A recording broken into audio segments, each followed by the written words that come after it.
Всем привет! Я сегодня готовлю мясное блюдо, которое в Осетии называют лавша. Это традиционное осетинское блюдо. Его подают как на первое, так и на второе, в зависимости от количества бульона. У меня на столе вы видите традиционный набор продуктов. Это мясо, картошка и лук. И кроме этого большое количество зелени, чеснока и острого перца.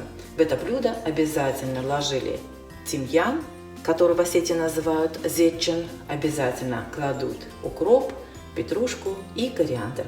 Все это вы видите у меня на столе. Конечно, в наше время встречаются различные вариации. Иногда в суп лавша кладут морковку, кладут помидоры, томатную пасту, ну и прочие всякие овощи.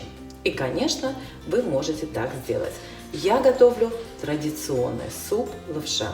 Этот суп чаще всего готовится из баранины, но его можно готовить также из говядины. И иногда вы можете встретить лавша из курицы. У меня килограмм говядины. Я порежу говядину на крупные куски размером примерно 5 на 5 сантиметров и буду готовить лавша в таком чугунке.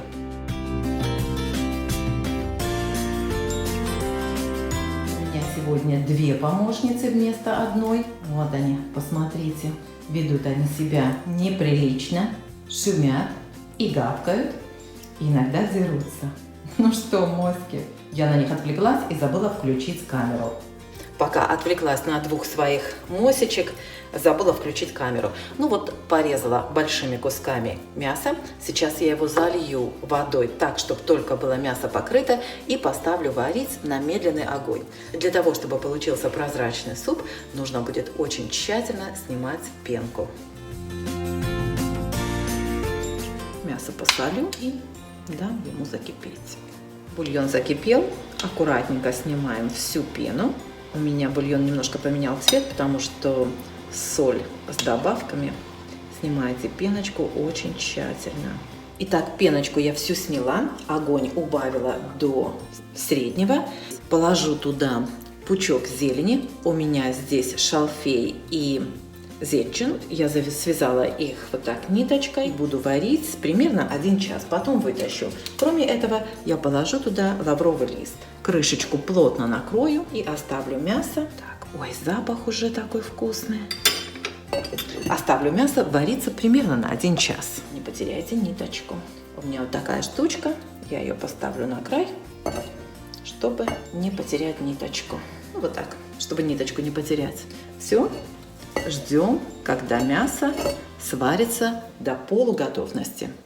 Чуть не забыла положить базилик сухой. Свежего у меня нет сейчас, поэтому положу сухой. Вот так его руками разогну, твердые палочки уберу, вот и все.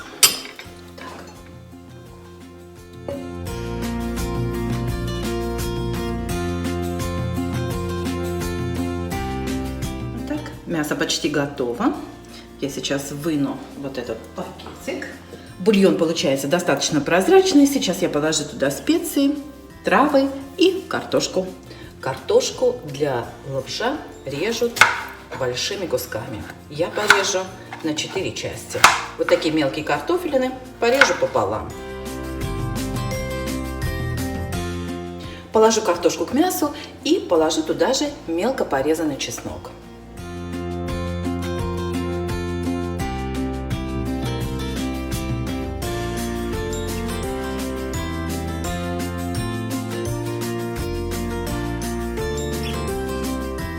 Теперь я добавлю черный перец, еще немного посолю.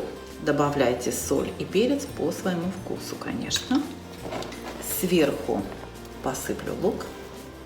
Жарить лук не нужно. Если вы не любите свежий лук, вареный, конечно, можете его порезать помельче и обжарить. Я показываю так, как делают традиционное блюдо, традиционный лавша. Теперь я крышечку накрою опять и будем варить до готовности картошки. Лавша должен томиться на медленном огне. Ждем. Из острого перца я выну семена, потому что моя семья не любит очень остро. Если вы любите острые блюда, то семена можете не вынимать.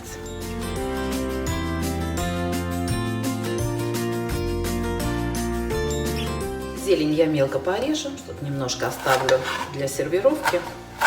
Остальное пойдет.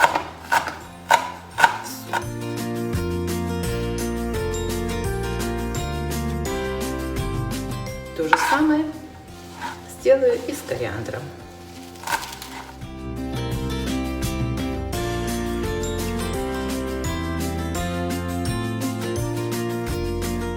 Кроме укропа и кинзы, я также положу свежий тимьян.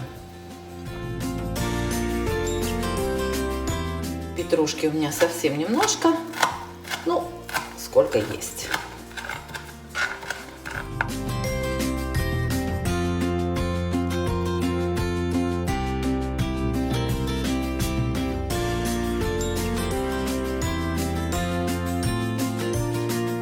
Вот и все, лавша готов. Я попробовала на соль, на перец, добавила зелень, накрою крышкой и выключу. Дам соусу немножко остыть, и можно подавать к столу.